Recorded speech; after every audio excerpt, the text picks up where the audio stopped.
I now hand the conference over to Mr. Bhupendra Tiwary from ICICI Securities Limited. Thank you, and over to you, sir. Good evening, everyone. On behalf of ICICI Securities, we welcome you to Q1 FY22 results conference call of Tejas Networks Limited. From the management, we have Mr. Sanjay Nayak, who's CEO and Managing Director, Mr. Arnob Roy, who's COO and Whole-Time Director, Mr. Venkatesh Katiyar, CFO, and Dr. Kumar N. Sivarajan, who's Chief Technology Officer. So we'll begin with the opening commentary by the management, post which we'll have the question and answer session. So without much ado, I'll hand over to the management. Over to you, Sanjay. Thank you. Thank you, Bhupendra, and good evening, everybody. This is Sanjay Nayak, and thank you for joining the earnings call. So we had uploaded our earnings presentation on our website. I hope you had a chance to download it or look at it, because we would be following the flow from that presentation. So I'm on the first slide, which talks about the Q1 FY22 updates. On the financial side, our net revenues were 144.3 crores, which was a year-on-year increase of 86% corresponding to last year. Our PBT was 8.3 crores versus a loss of 9.8 crores last year. We actually had a fairly good bookings, and our order book has increased to 701 crores. And the majority of the new orders actually came from India private as well as international. Our cash and cash equivalent decreased to 312 crores, and Venkatesh would explain in a short while on that side. In terms of the sales update, the India government business was slow, as I mentioned earlier, and even in terms of new booking. So while we have won a whole bunch of tenders, those orders are not yet happened. And on the execution side, because of the COVID restrictions in Q1 in large parts of India, some of those projects haven't executed as yet. We are also participating with our new product, which is the 4G base station for BSNL tender, and we are at the proof of concept stage where we are, being front-ended by multiple system integration partners who would be using our base stations and radio product for the entire solution. That trial has started and will be lasting for the next 4 months. On the India private side, we've seen a fairly strong revenue growth, 101% year-on-year. And in addition, the order book was also fairly healthy in terms of the new orders that we got from the India private segment. A lot of this was really based on the new application wins that we won last fiscal year, both on the GPON product, which is fiber to the home, as well as the backbone capacity expansion based on the DWDM and OTN product, which are used in the metro networks for all the tier 1 operators. On the international side, we continue on the growth momentum that we had last year, and again we had 82% year-on-year growth. And on an overall basis, international was 52% of our total revenues, which is a good thing, because last year on an annualized basis, international was 40% of total. We also got 6 new customer wins, 2 in Asia, 2 in Africa, and 2 in America. On the supply chain side, I'm sure a lot of you have been reading about the global shortage and constraints in the semiconductor industry. We got an early indication at the beginning of this calendar year, and we've been managing the challenges of these current situation by placing advanced component orders with all our critical suppliers who have long lead time, and are making sure that we can secure our next quarter's requirement.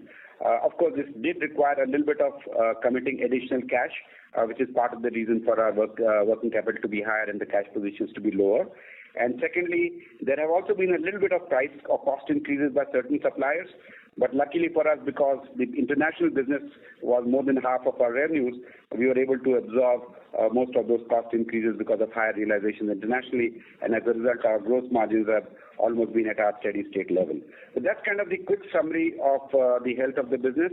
I would now request Venkatesh to go through the next few slides on finance, and then I'll come back and give a deeper commentary on the sales in the business on an overall basis. Yeah.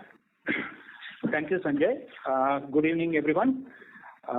You're on the financial update slide. Before I begin on the commenting on this, I would like to inform you that Q1 of FY21 was an exception due to COVID-19, and a year-on-year comparison should be viewed accordingly. The net revenues for the quarter Q1 FY22 was 144.3 crores, which saw a year-on-year increase of 86.4%. In this quarter, we had just a break-even in terms of EBIT, so a 1.2 crores of EBIT for the quarter.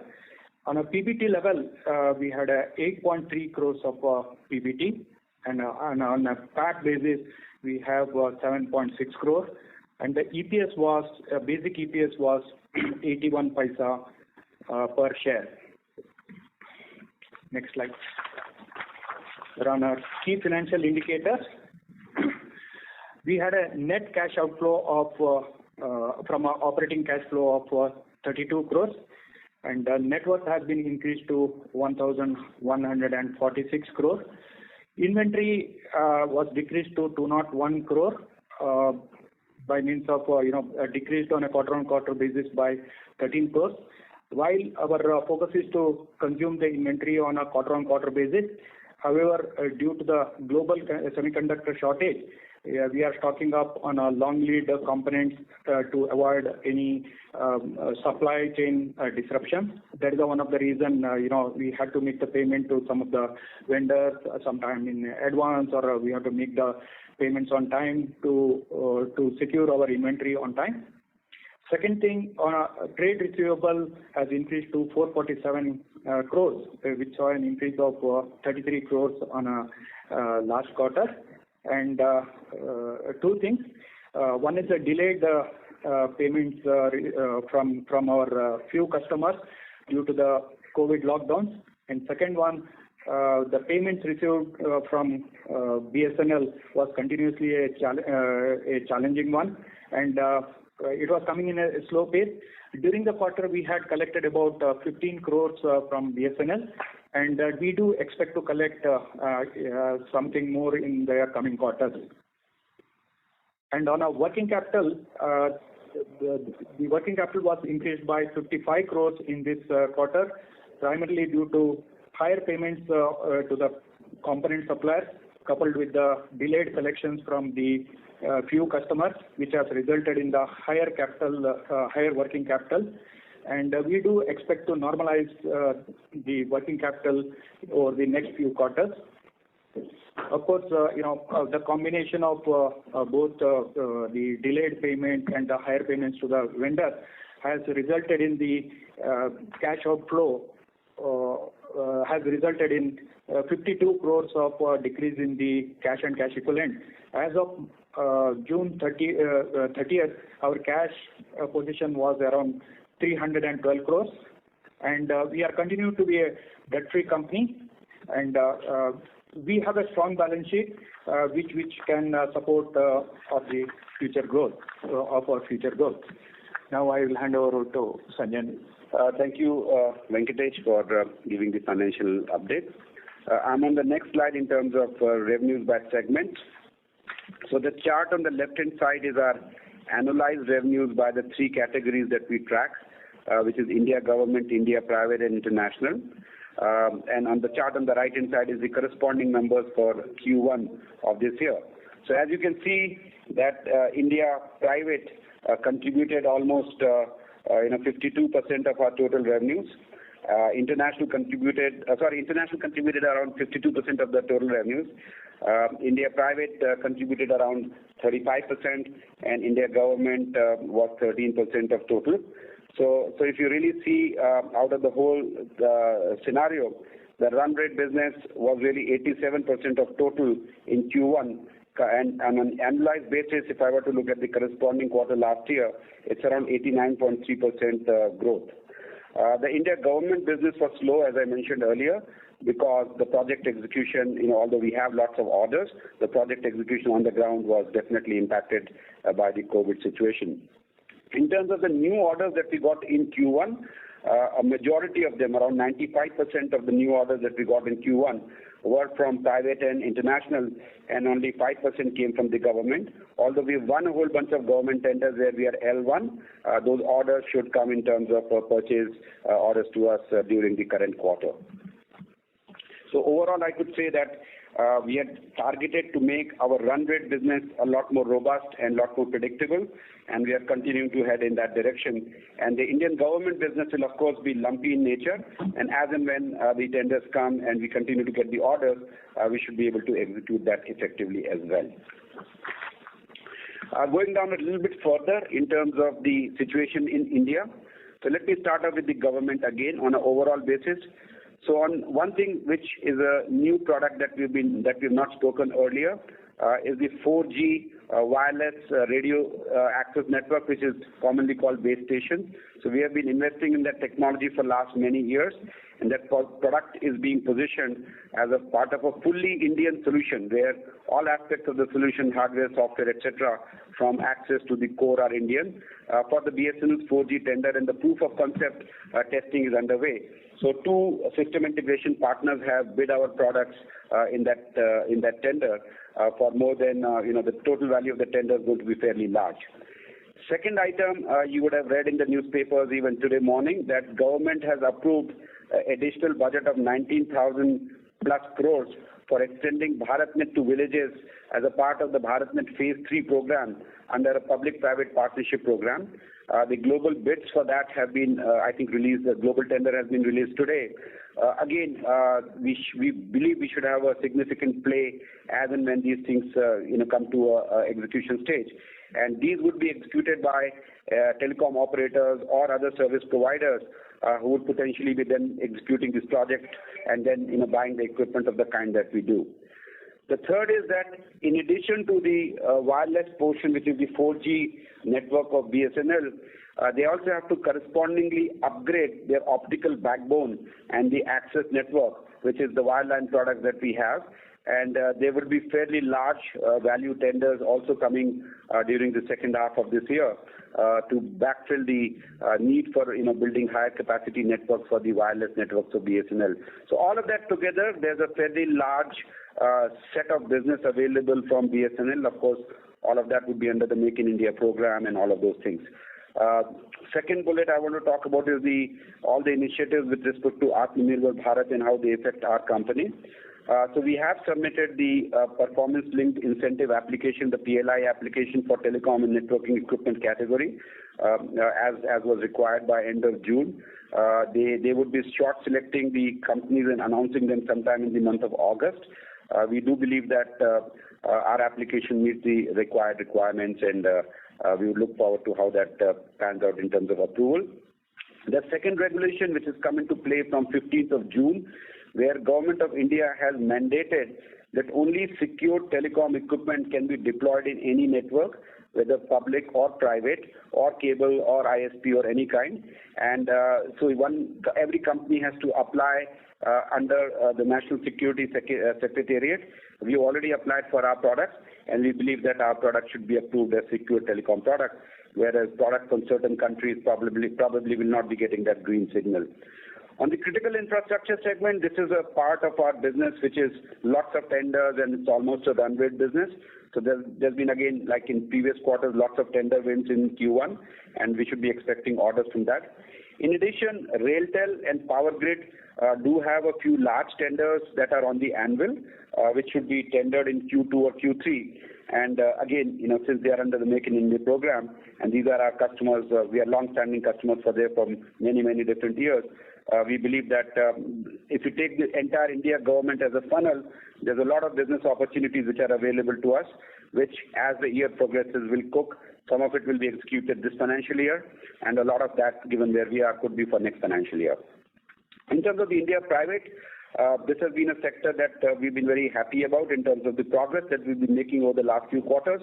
So in the previous quarters, we've been announcing different application wins, whether fiber to the home, for metro capacity expansion, and all of these with tier 1 operators as a part of their mainline network requirements.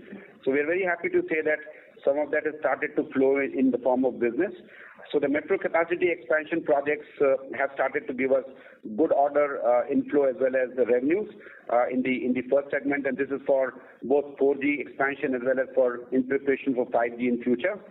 The fiber to the home rollouts, which is another set of applications where we have been selected by all the major operators, that has still been slow in terms of our own revenues and our own integration into their systems. But we do expect that we are at the tail end of that process now, and starting from second half, we should start seeing increased order flow from the FTTX and the GPON applications from the two major operators that we have. There's another business that we have started in this quarter, which I think I mentioned in an earlier earnings call, that a lot of the fiber to the home rollout to home broadband is being given by smaller ISPs, and there are more than 100 such ISPs in the country. We can call them tier 2 or tier 3 ISPs, which are local operators. Some of them are cable operators who are morphing into internet service providers. But they also are now buying GPON equipment to give it to their customers. So we are attacking that market, which is about as big as the other two telcos. So if you take the whole market in India, it would be divided between the two large telcos, taking around 65%, and maybe around 30% of the market would be with the smaller guys. So we are targeting those as well using a channel approach.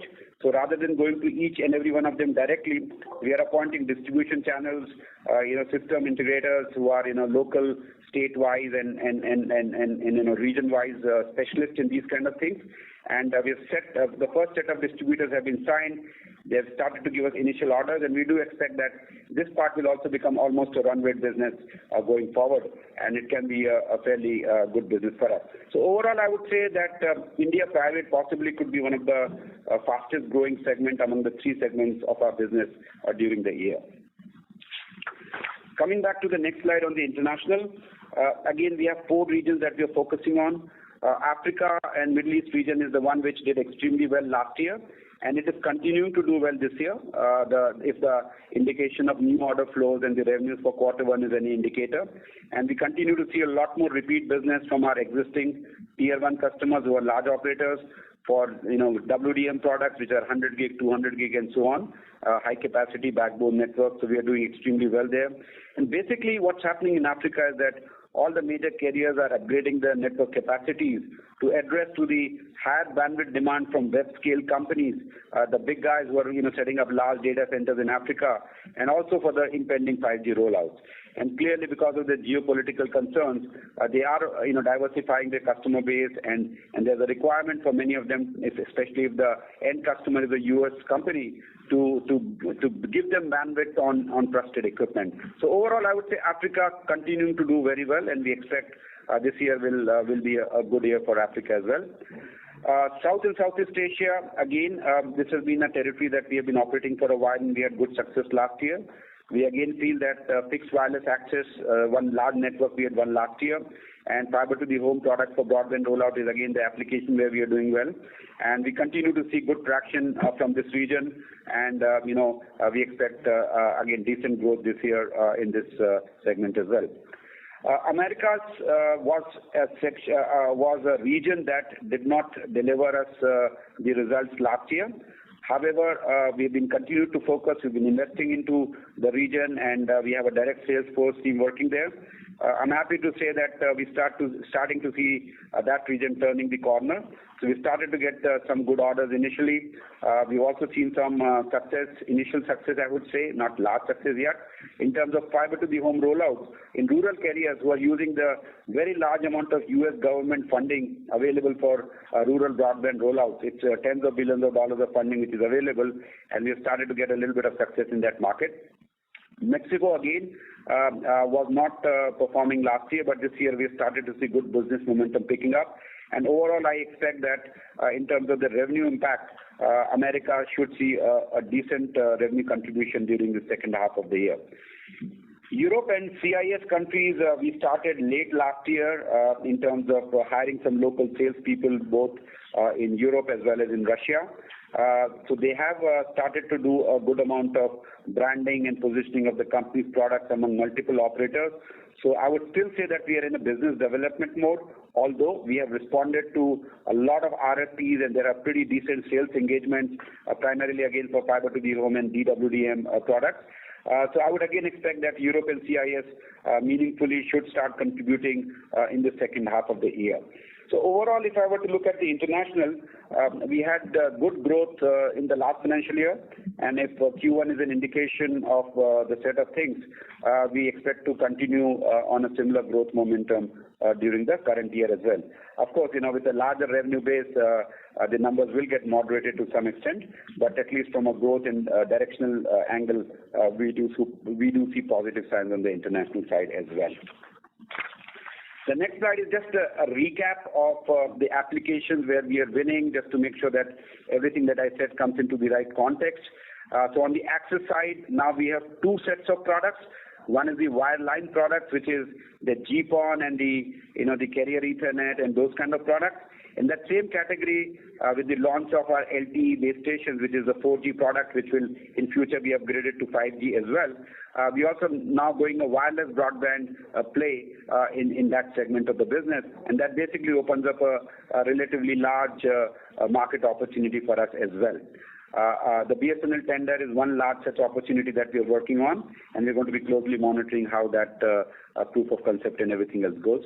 On the metro side, which is the capacity expansion on 100 gig, 200 gig, 400 gig, 600 gig, and this is pretty much state of the art in terms of the speeds compared to anybody else in the world.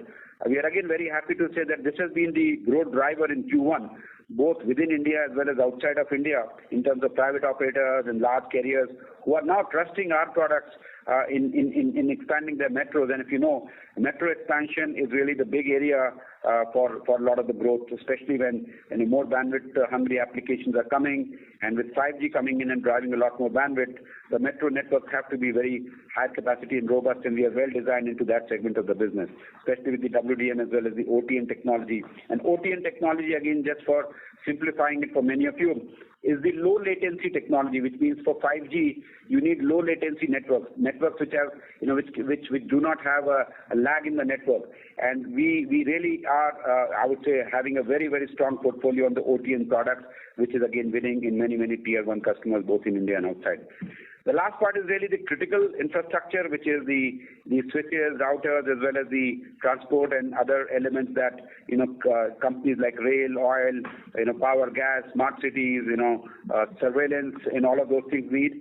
And that again is another segment where we have been doing quite well. Of course, the last segment is more security sensitive, so there are many Make in India and security sensitive tenders where we do get a significant benefit as an Indian company.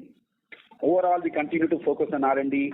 If you see our investments on an absolute basis last year before, even this year, we continue to believe that that's only important for us to make sure that our products stay competitive, and we are relevant to our customers because of the best technology rather than just being there because of our incumbency. So we are generally continuing to get ahead in the game in many other technology areas, not just for India but for any other markets in the world.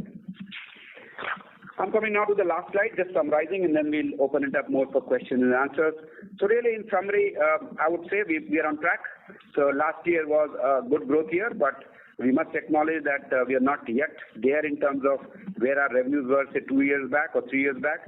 And our first, target is to reach in that direction. And I would say we are, heading in the right direction with that, with solid financial performance in Q1. We had good revenue growth from run rate customers, which is the important aspect, because the previous cycle of our growth was built on a lot of government business, which is good business, which will of course take when it comes. But our foundation of the run rate customers now is rock solid, and we feel that that's a direction which makes the company a little bit more predictable in terms of financial outcomes. The new order inflows continues to be good. So while we had good growth in terms of revenues, I think we have actually got a better growth in terms of order work as well as new customer wins. So we actually, are optimistic about this year. Continue to be, winning a lot more business, from existing customers, and of course from the new customers as well. Our focus on international business is yielding positive results. So if you see over the last 4, 5, 6 quarters, continually now we have built up a good base for international. In fact, this quarter international was more than 52%, around 52% of total, which gives us a sense of geographical diversification, so that we don't again get into a situation where over dependence on India causes us a little bit of a turbulence in our numbers. And of course in India, which is going to be one of the most hotly contested and a large growth market for all the reasons I described earlier, we do see opportunities and clear opportunities to increase our market share, and sooner or later, our increased market share will start showing up in different reports, etc. And component challenges from a semiconductor industry has been a challenge for everybody.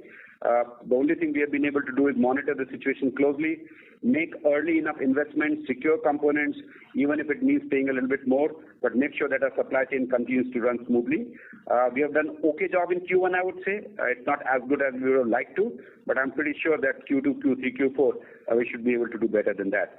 And as Venkatesh mentioned earlier, although our cash position did decrease to some extent, but we still have a very healthy balance sheet, and with the receivables and the other things that he said will get normalized in a couple of quarters, we should again be in a fairly healthy cash generating situation. So overall, I would say, Q1 has been a good start. We seem to be on track, and as the year progresses, we'll be happy to share more details about our progress with all of you. So at this point, I'll pause and maybe we can open it up for questions from all the listeners. Thank you very much. We will now begin the question and answer session. Anyone who wishes to ask a question may press star and 1 on the touchtone telephone. If you wish to remove yourself from the question queue, you may press star and 2. Participants are requested to use handsets while asking a question. Anyone who would like to ask a question, please press star and 1 at this time. Ladies and gentlemen, we will wait for a moment while the question queue assembles.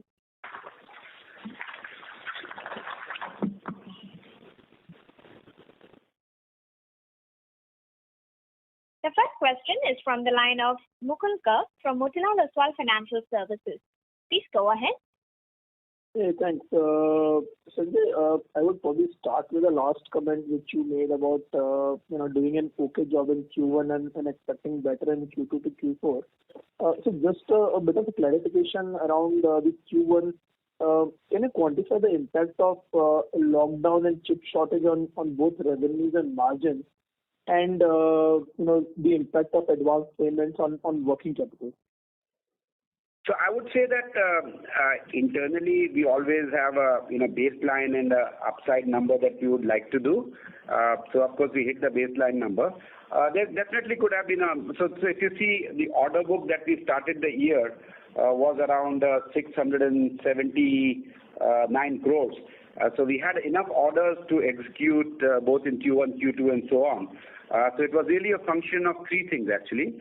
One was component supply chain disruption. And by the way, despite the best planning, any company in the world would always have some last-minute surprises, and so did we. So we could have done more revenues, but that was one issue. The second issue, by the way, related was also the fact that some of the inventory that we had, some of the customers could not come to Bangalore for doing the final acceptance and testing because till around the 20th of June, there was a lockdown in Bangalore, and because of all the travel restrictions, there were certain amount of things that couldn't happen. So we wouldn't really exactly quantify how much more we could have done because we really don't, look at things on a quarter basis. So on an annualized basis, we believe that any turbulence from Q1 will get normalized as the year progresses. So in that sense, yes, we could have done a lot more, but it's really irrelevant at this stage because we are looking at the order book, which is starting with Q2. And I must mention, maybe just that might also clarify some of the things, that out of the 701 crore of order book that we have, around 50% of that we expect to revenue in the remaining 3 quarters of the year, which gives you a decent sense of things that we can ship if we have all the things in our hand today. So that's one point.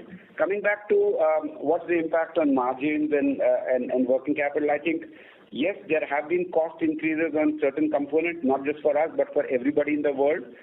There was a price to secure those components by paying a certain amount of fees, which we paid like anybody else in the world.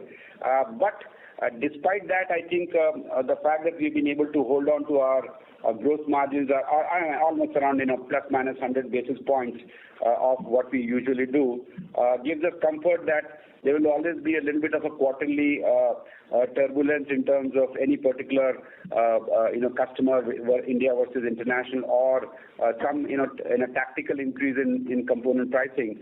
But on an overall blended basis, we feel comfortable that in Q1 and for the whole rest of the year, we should be able to hold our margins at the normal level that we have been able to do in the past. Great.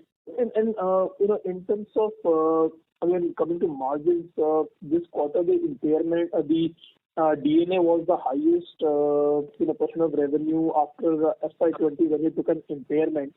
How should we see this going forward? Will it remain in the current quarter's run rate, or should it get back to what we saw in FY21?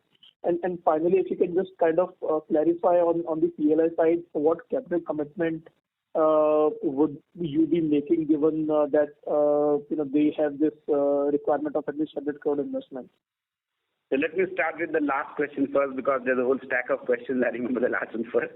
So the PLI requirement for the category that we are eligible for was a minimum of 100 crores.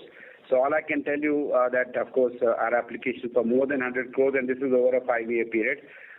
Because it's a confidential piece of document with the government, it's not appropriate to give the exact number.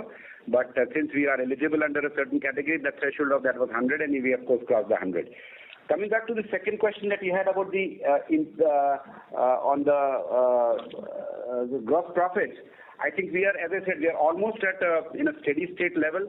If you see on even last 2-3 years basis or any quarterly basis, we are at about plus minus 100 basis points of where we are. If you take it net of manpower and of all the material costs, we are at around 40% gross profit, and I think we are around the same number this year. So I don't think materially anything has changed. So as we said in the past, the combination of international to India blend, particular kind of early customer versus late customer, and of course the little bit of a near-term turbulence in terms of component pricing, we have been able to integrate it together without any material difference to our gross margins.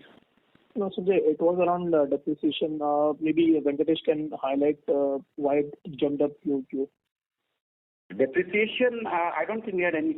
His point is there any unusual depreciation? No. This time the depreciation was on account of the normal, capitalization, what we do in terms of tangible assets and intangible assets with respect to the product development. There was no impairment, anything has been done this time. Yeah, there is no impairment at all. Nothing. It's basically, compared to last quarter, it went up by 2 crores with respect to depreciation and amortization cost. Okay, thank you. I'll get into the queue. Thanks. Thank you. The next question is from the line of Ashwini Agarwal from Ashmore Investment Management. Please go ahead. Hi Sanjay, congratulations. I think the numbers look quite respectable given all the challenges you faced on the lockdown and on execution of orders in India as well as overseas. So my question is that, one is the receivables profile of government orders. So, from your opening remarks, obviously you have a very, very big play coming up in engaging the government, both on the 4G side as well as various other programs relating to RailTel and so on, and Power Grid and so on. So I just wanted to understand that, does it worry you that if your revenue skew again goes back from current 17% government to whatever, 30-40% government 1.5 years from now, your receivables will again go out of whack? Or is there any protection that you're seeing in the tenders you're participating in which protects you against delayed payments? I mean, how do you think about receivables challenge? Certainly. No, thanks, Ashwini. So first of all, let me also clarify one thing, that actually speaking, other than the BSNL one particular project, which is the think BharatNet phase 1, 2, whatever, we got stuck as payments from receivables from government. We've not had any challenges in terms of receivables being out of whack from a government point of view. So coming back to your answer, RailTel, Power Grid, all these guys are actually, we are long-standing customers, and we've never had any payment issues with any of them. So in that sense, I don't see any worry that our working capital or receivables will go up. Even on BSNL, by the way, except for this particular tranche of payments where we are stuck up with, we have done business with them 15 years before, probably 3,000-4,000 crores of cumulative revenues, and probably less than 1 or 2% of receivables we have not received from BSNL during that period of time. So you almost collect everything and almost on time. So I would say that BSNL in particular is the only one which we have to worry about because of if they have a fairly large capital outlay, there has to be a backup available to them for them to be able to pay. The only thing I can mention, which I said in my commentary, is that we do have, for the very large projects, we have a few system integrators ahead of us who will be bidding our product. In that sense, technically, our customers will not be BSNL, our customers will be those system integrators. As far as Power Grid and Wiltel and those guys are concerned, we absolutely have no issues in terms of collection. My sense is that and which is what Venkatesh mentioned, that in about 2 quarters from now, including BSNL, where we hope we should be able to make more progress with some of the new developments there, we think that our working capital should come to more of a normalized basis, and the receivables will also come down. So in that sense, I'm not too concerned, because even if you see the BharatNet Phase 3 will be under the PPP program. So our customer again will not be government. It could be a telco. It could be a large passive infrastructure company who's building that network, or a system integrators of repute whom we've been doing business with. So technically speaking, we would be insulated from a lot of that. So I would not worry about it. The other thing which I would want to make sure is that the way we are building the business this time around is to make sure that the government business should be upside. It can be, on top of what our baseline business is, which is the run rate business, and we would of course welcome it. But that should not become, the basis for all our, expenses and investments. So that is definitely something we'll continue to monitor very closely. So the other, thank you so much. Thanks, that's really helpful. The other question I had was that, when you look at your order book, you mentioned that 50% of this order book you expect to execute over the next 3 quarters, and, you roughly received 200 crores worth of new orders, give or take, in Q1. In many other businesses, and pardon my ignorance on this, many other businesses we see that, people like yourselves, they're able to build order books which provide visibility over 6 or 8 quarters or even 12 quarters. I mean, is that something that is reasonable to aspire for, or in your business that doesn't really happen and it's pretty much cook and eat all the time?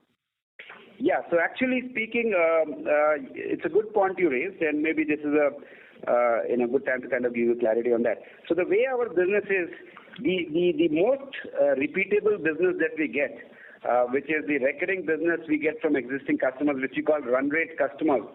Typically, the order book only stays for at most 1 quarter, or it's on the quarter boundary. Really, if the order came late in the quarter, we would not ship it that quarter, and it will literally go out. So, for example, international customers, we revenue whatever is the backlog in hand, maybe 90% of that in the next few quarters. India private, probably we do 80% of that in the next 1 or 2 quarters. It's only the government business, which is the project kind of business, which gives you all the backlog. So actually speaking, in a sense, the only thing which is 6-8 quarters worth of stuff is the government business for us, because that's the only thing, and this is of the project kind where you have to do some system integration, digging, laying of fiber, or then putting electronics and running the end-to-end network. Those are the kind of things which give you a large backlog. But in a sense, I would say I would be happier to have a backlog that gets consumed on a recurring basis, because the stickiness of those customers, the longevity of those customers is much higher than these one-off tenders, which will give you a large backlog which you see for 6-8 quarters. So in that sense, it doesn't bother us at all of not having a large backlog in that sense. So really a big chunk of a backlog which continues to stay for 6 to 8 quarters is really only the government business. Everything else really literally gets consumed. We work on forecasts, by the way, from many of our private customers and international customers, where they could potentially give us an order in the first week of the quarter, and the order is actually executed by the end of the quarter. So there will be no backlog to begin with and no backlog to end with. And those are actually the best customers that we have. So the nature of our business is that just having a very large backlog doesn't necessarily mean much, whereas rate contracts with run rate customers where we are getting recurring revenues means a lot more. So I think that is the reason when I was highlighting in my commentary earlier that 87 or 88% of our revenues basically come from run rate or existing customers. That's actually a sign of a healthier business for us. No, thank you so much for that clarification. It's very helpful. And last, for Venkatesh probably, how much is the amount which is still outstanding with BSNL? Yeah. Currently, during this quarter, we had collected about 15 crores from the BSNL. After that, the outstanding amount was 120 crores, of which, about 70 crores is a retention. Okay. So what you need to receive over and above is just about 50 crores. About 50 crores, yeah. Which is already due, we should have collected, yes. Correct.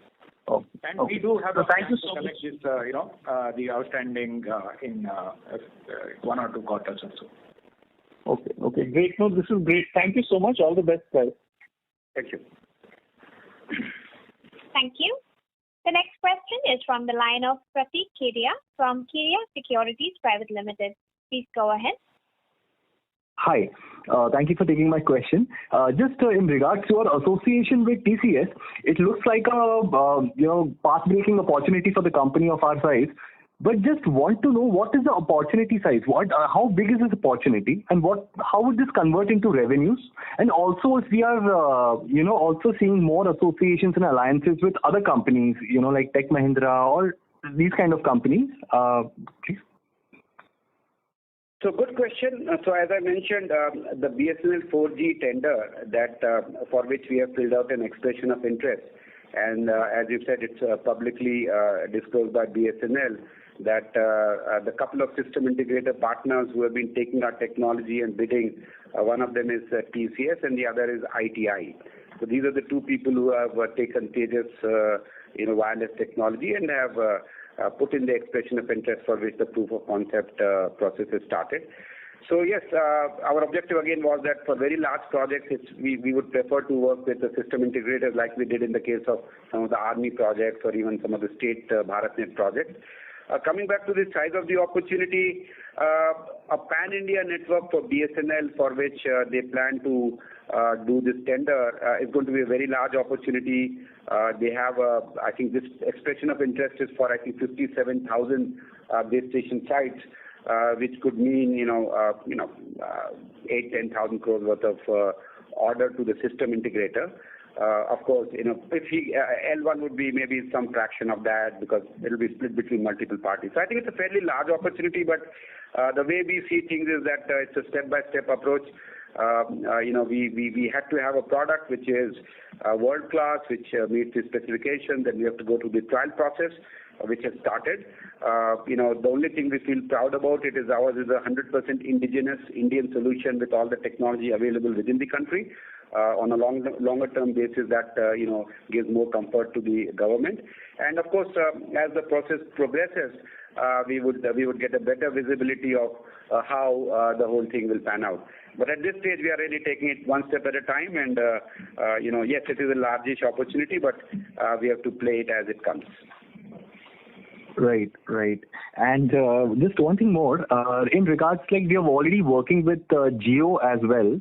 Are we also exploring business with some cable and broadband companies like Hathway or GTPL Hathway or DEN or other companies? Do we see an opportunity here as well? Absolutely. So in fact, one of the things which I mentioned earlier is for the fiber to the home, like the larger telcos definitely have their own plans. But then there are all the smaller ISPs, not just the ones that you mentioned, but in, let's say a small city in, Madhya Pradesh will have a local ISP or a local cable operator who serves, 10, 20,000 customers, and there are many, many such people. So we are, and by the way, when you add all of those up together, they actually end up becoming a fairly large consumer of FTTX products and some of the switches that we have. So that is one area which we never looked at seriously in the past. And starting, as I mentioned in my commentary, in the last quarter, we have started to appoint some distributors and we started to get some initial orders. So that's an interesting business which is opening up. I mean, of course, it's a slightly different method of selling than we have been used to, because we are used to selling to few customers with a very high degree of technology. Here we are going to go through a channel sales, if you were to think of. But, it is looking like an interesting opportunity, and we will continue to invest. We have hired a focus team to do that. And in the Q1, they have made pretty decent progress for us to have a view that this looks like an interesting business to pursue. So yes, we are going after not just the names that you mentioned, but even a lot more smaller operators spread across the country, but in an indirect way through the channel talk program that we talked about. Right. Thanks again. Thank you. That's all from my side. Thank you. Thank you. The next question is from the line of Sanket Bihani from Kedia Securities Private Limited. Please go ahead. Hello. Yes, Sanket. Yes, sir, you may go ahead, please. Hello. Can you hear me? Yes, sir, we can hear you. So I just wanted to ask with regards to the SATCOM gears, do we see any opportunity for our products, like OneWeb is investing in a big way in India? So do our products fit in those category? And no, we do not address that space. So our space is traditionally our space has been on wireline, which is wherever optical fiber goes. Our products go in terms of high-speed backbones or now home broadband. In addition, now we have launched the wireless product, which is more like the base station that that you receive your cell phone signals from. We have not yet gone to the satellite. It's a different technology, slightly different market segment. So our focus has been mostly on the wireline and wireless, and satellite is not a segment that we address. So are we looking forward to do any R&D on these kind of products and try to address this market, or it is completely out of our focus area?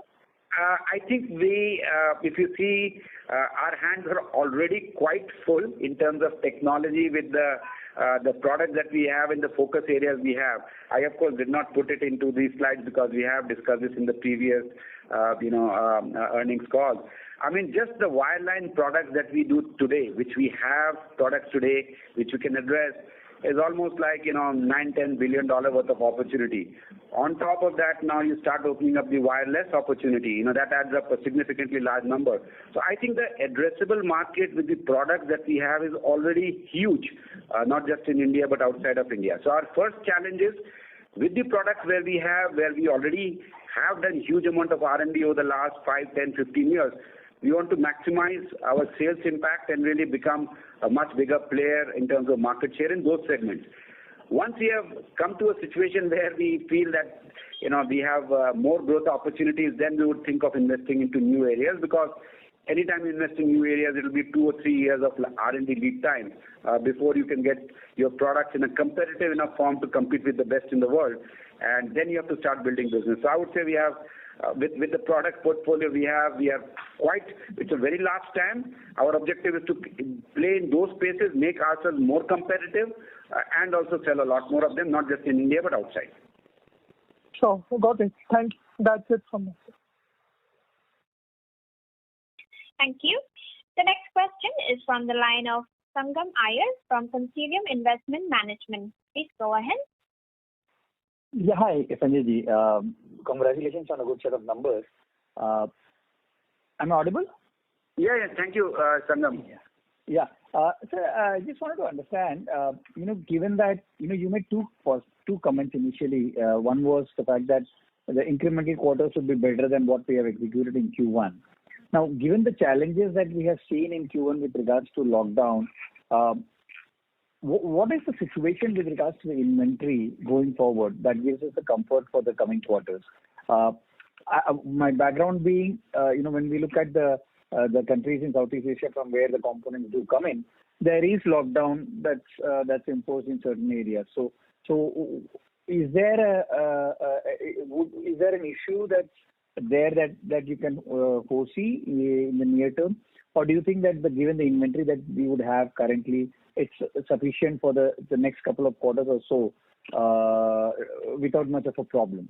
How would you address this situation here? Yeah, the good question, Sangam. So the reason for our optimism in terms of the subsequent quarters being better stems from two fundamental assumptions.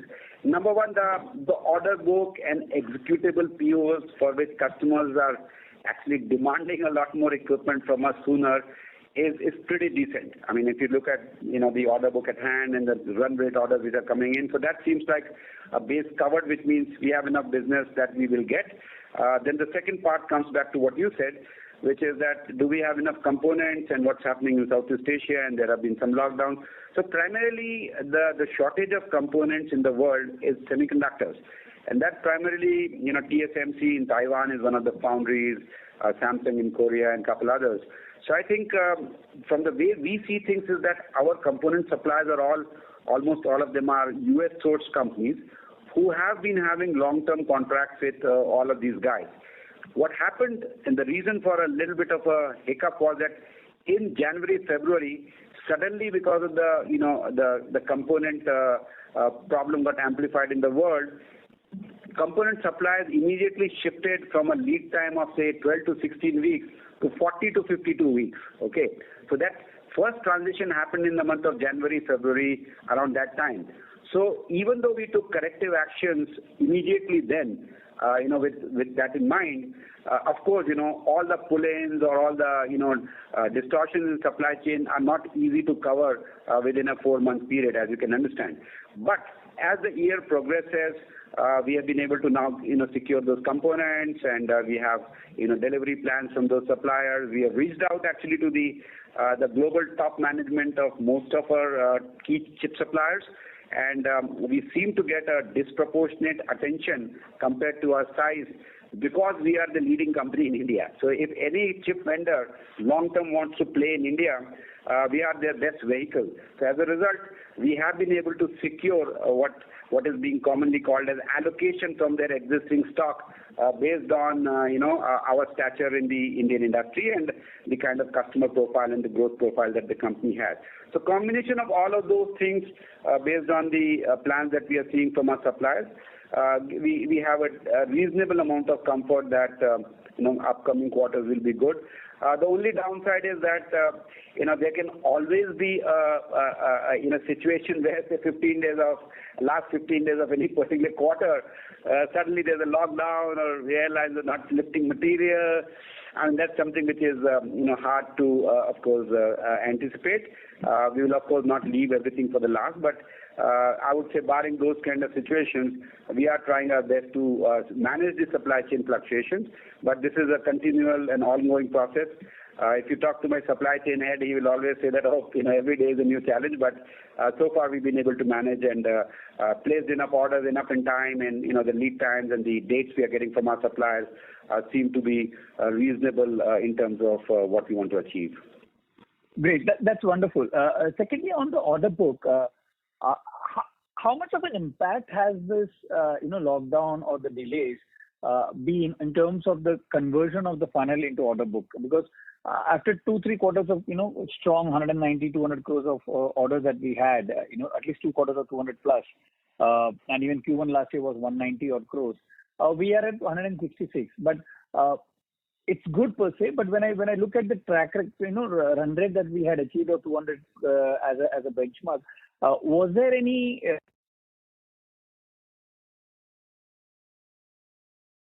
Hello.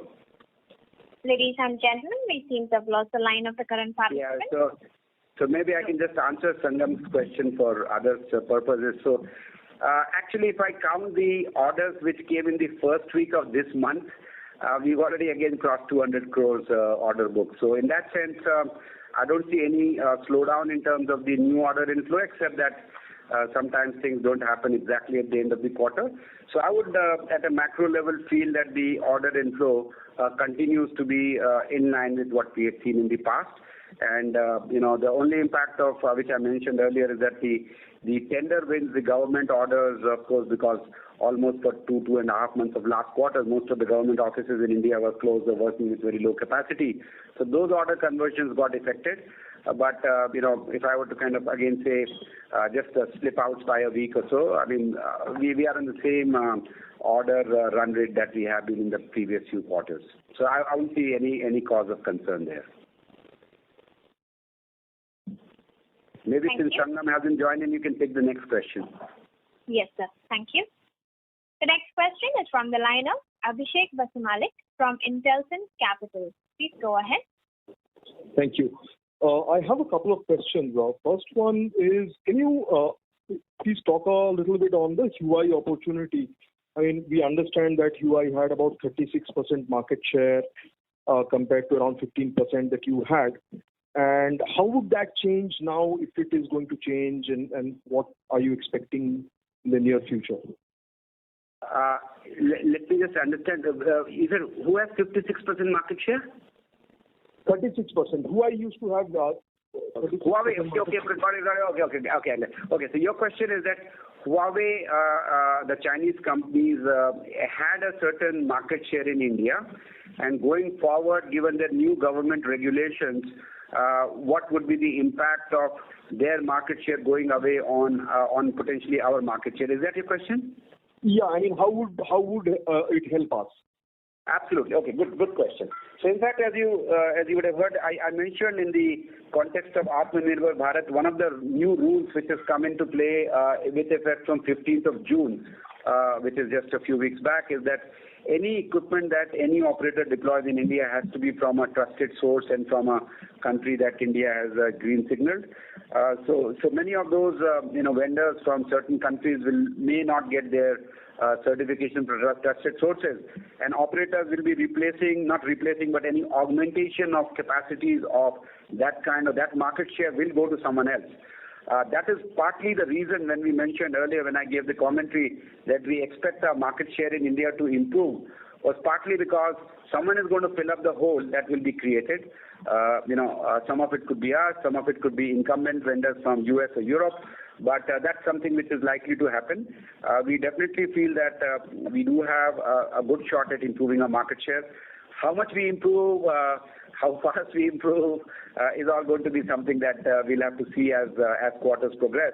Because even though market shares are determined on a broad basis, but it really gets determined on every customer, every application, and so unless you won that application, unless the customer has tested your product, there's a lead time, there's a delay between how long you get selected and when the orders start flowing in. So we've gone through that process for certain things last year, and that's starting to show up in results this year. I mentioned some other things we'll start to see more impact in second half, but it looks like a good opportunity for us, and we will closely monitor it. Okay, thank you. And my second question is maybe slightly long, but you've won orders for FTTH and backbone capacity expansion. What is the roughly revenue potential for this, and will any of these revenues come in this quarter? So yes, so the revenues are already coming in. So for the metro capacity expansion, the part of the uptick on India private is partly because of those orders of metro capacity expansion that we won last year, and it will not be a one-time thing. It will be like a sustained basis, quarter on quarter for next several years, we hope. So that's the way the metro capacity expansion would work. As far as the FTTX opportunity is concerned, the home broadband opportunity or enterprise broadband opportunity, while we have been selected by two operators, the actual orders in terms of, it's a long process of getting integrated in their networks and testing, etc. That process is almost to the tail end of the process. So we expect that the revenue impact of those things would only happen in the second half of the year. So in that sense, we've got some benefit of the wins of last year in the numbers and the booking and the things so far, and we hope to get more of it in the second half of the year. Coming back to your question about how large the opportunity is very large. I think if you see the FTTX penetration in India, and if you look at the numbers that every operator has been projecting, I think anywhere between 5 to 10 million subscribers is what per year is what is aspiration of at least the top two operators in the country, and that translates to a multi-100 crore opportunity for us for the product that we are designed in every year. So I think, but to get to that rate and all that, as I said, will start from second half, and it will be a ramp up, and we'll see how the ramp up actually happens. But it's a fairly large opportunity, and similarly, metro capacity expansion is again a fairly large opportunity. India buys a few $100 million worth of optical equipment for that application, and of course now we are entering into market share game in that, and as time goes by, we should see some uptick there as well. But these are both large opportunities. But since we are just nascently, starting to get market share, that will take some time. But we are seeing good traction. Our products are getting good acceptance with the customer. They are working well, and hence the order inflow is accelerating. So do you see this business doubling over, say, the next 2 to 3 years? The broadband side? The opportunity exists. Definitely the opportunity exists. And just if I may squeeze in one more question. In December 2020, I think you had announced a $13 million order from Southeast Asia for UCB TJ 1400 product. Mm-hmm. That was supposed to be executed in 12 months. So just wanted to understand where we are with that. If you booked any revenues from it, and how things are going on that front. No, very, very good question. And we did the revenue part of that in Q4. We have revenued part of that in Q1. Significant part of the material has already been dispatched. There's a whole bunch of services around to turn up the network. So it was a combination of the UCB product is a combination of wireline and wireless. So whatever we are going to, for example, the trial and testing that we're going to be doing in BSNL, same equipment was shipped there as well. It's turned up, it's live, it's carrying huge amount of data and traffic. I think a significant number of sites have already been turned up, and I think over the next 1 or 2 quarters, the remaining network will be turned up as well. So I think that network's progressing well.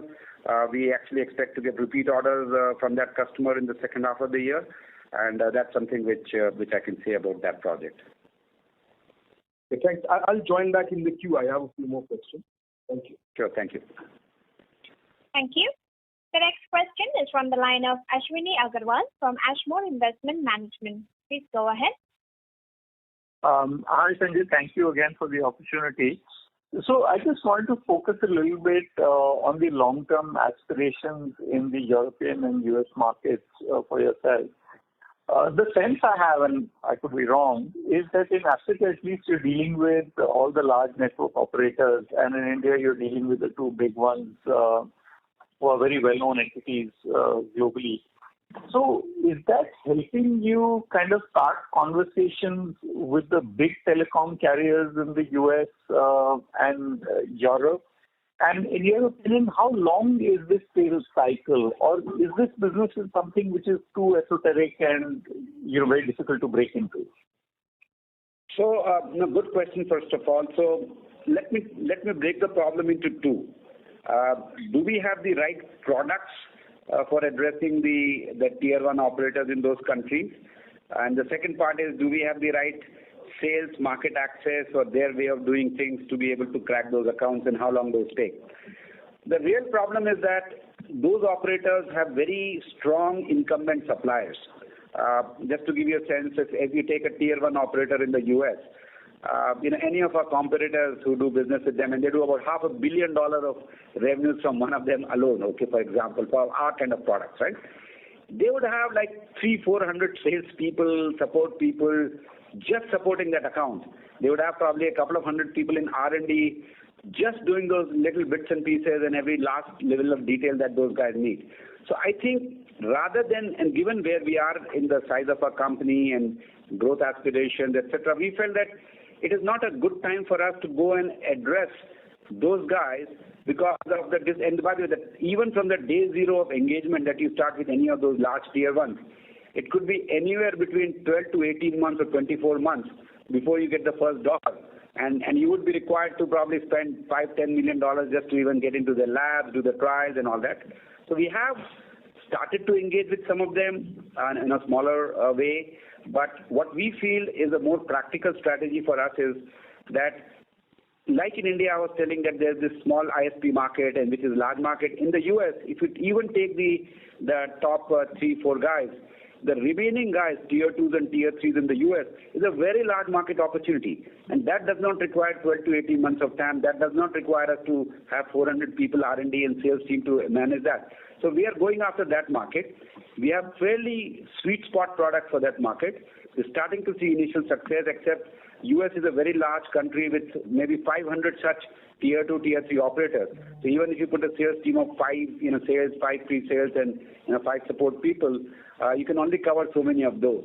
So one has to pick and choose the battles. So we are taking a little bit of a more conservative approach in these two countries to say, let's go pick the low-hanging fruits first, get a brand name done, get a, foot on the ground done. And then as we get more size in that market, we will have more resources. We will pick and choose the right opportunities to engage with these large guys. But once you get in, of course, things will look good. We are heading in that direction, and as I said, it's a conscious strategy to play into the sweet spots of what we have and not get into a trap of very long investments and very heavy investment cycles for many years. And is this similar to what you do in Africa in the sense, though not deal with the tier 1 suppliers, but with smaller networks? But I'm not aware if there are. Whereas in other countries like Africa and all, we are in the tier 1s. Africa, we are in tier 1s. Asia, we are in tier 1s. So other markets, we are the, actually incumbents in some of the very large guys. And we are the guys who are displacing everybody. We are playing a market share game in those markets where, they know us. In fact, it's becoming a reference game. Some of the most prestigious customers who are pumping bandwidth into Africa, the best known brands that you know of in the world, many times lots and lots of our equipment is going into their data centers or their sites, and they are asking, hey, who's this company? And then because of the credibility that we are earning and the kind of network performance we are getting reference deals that some other competitive operator of those guys comes to us and say, hey, looks like these guys are doing a good job, and why don't you, put that equipment? So I think Africa and all those places, we already crossed that hurdle. US and Europe, just because where we started the investment and where we are in the maturity cycle, it will be some time before we get into very large deals. Having said that, there's enough other business to be picked up, which we are essentially targeting to make some meaningful contributions starting from the second half of this year. Okay. And just a question on pricing and margins. When you talk about the small ISP providers in tier 2, tier 3 cities in India, or you speak about the small, last mile broadband service providers in rural America, on a profitability basis, because these would be harder to access and probably costlier to access, next to you, are you able to protect your margins for this business? Absolutely. In fact, exactly for the reason that you said, because these are larger, smaller operators and the big guys don't give them enough attention, the gross margins are much higher than what you would get from a tier 1 operator who will squeeze the hell out of you for everything, right? So the gross margins are not much. Even the sales cost, but these are two very different problems. The one which you mentioned in India is very different than the one you mentioned in America. In the American market, we go through distributors and we go to some of the larger rurals and larger state carriers. There we don't have any margin issues. Net of sales cost, I think we are fine. In India, since you mentioned the tier 2, tier 3 small operators are small operators, I don't see, the price they get for the same equipment is much higher than what a tier 1 operator would do, because tier 1 operator is buying, large volumes of equipment and they have a lot more bargaining power. Whereas a small ISP in a small city in India doesn't really have that. And in fact, for the small guys in India, we actually collect money in advance. It's more like a cash and carry business. We send it to the distributor, he pays us cash, DD, and then we give him a X amount of equipment. In America, it's 30 days net. So I think cash flows are better, margins are better. Since there are lots of those little guys, you can actually establish a pretty decent run rate. So that's basically what we're targeting. Wonderful. Thank you so much. All the best, Rian. Thank you. I think since we are a little bit running late, Bhupendra, you need to decide if you want to take the last one or two questions and then we can wind up. Yes, sir. We'll take one last question. Perfect. The next question is from the line of Sangam Iyer from Consilium Investment Management. Please go ahead. Yeah, hi, Sanjay. Thank you for that. My call got dropped off earlier. So just to understand, given the kind of bullish sentiment in terms of both order bookings and pre-qualifications done, etc., how soon do you think that we can go back to the 200 crore per quarter run rate? Well, we want it soonest, like you say. So now we are heading in the right direction, and I feel that we really don't focus quarter on quarter. We are making sure that the health of the business, the fundamentals are strong, and that's why we are explaining the second level of details behind the numbers alone. I completely understand. Why I ask this question is primarily because when we look at the order bookings that we have been getting over the last 4 quarters, barring Q2 last year, and even if we adjust for the anomaly because of lockdowns or some delays in this quarter, we are almost closer to that 190, 200 crore run rate that we are clocking. So ideally, that should actually provide the base for the run rate on a quarterly basis to move up steadily towards that benchmark of 200 per quarter. So that's why I was just trying to understand. I understand there are some anomalies of some timeline, duration increase of orders, but still, how should one look at this? So that's what I was. No, I guess you've triangulated all the things correctly. So our order inflow is clocking at the level that you mentioned, barring a small hiccup here and there in terms of quarterly stuff. Our target is to get to that kind of a run rate sooner than later. We want it soonest, but of course we'll have to continue to make sure that we keep executing and keep our heads down. And we also believe that we need to get to that number because our expense structure, our basic size of the company at least requires a certain minimum amount of revenue. We are getting there almost, I would say. And the more important part is the quality of revenues more than just the numbers, which is why the run rate business and the diversification between India and international makes sense. So overall, all I can say is, yeah, exactly what you're saying is what we want to do, and we want to do it sooner than later. And hopefully, we will come again in a few quarters and then share what we have achieved. Yep, all the best, and we also shareholders look forward to that. Thank you. Thank you. Ladies and gentlemen, due to time constraints, that was the last question for today. I now hand the conference over to the management for closing comments. No, thank you, everybody. I think we had a fairly engaging set of questions, and we hope we answered all the questions to the best that we could. And as I summarized just a minute back, I think we believe that we are on track and things are moving in the right direction. And we continue to look forward to the remaining quarters of the year and build a very good foundation for business for solid growth over the year. So thank you very much, and appreciate your patience and confidence in all of us. Thank you. Thank you. On behalf of ICICI Securities Limited, that concludes this conference. Thank you for joining us, and you may now disconnect your lines.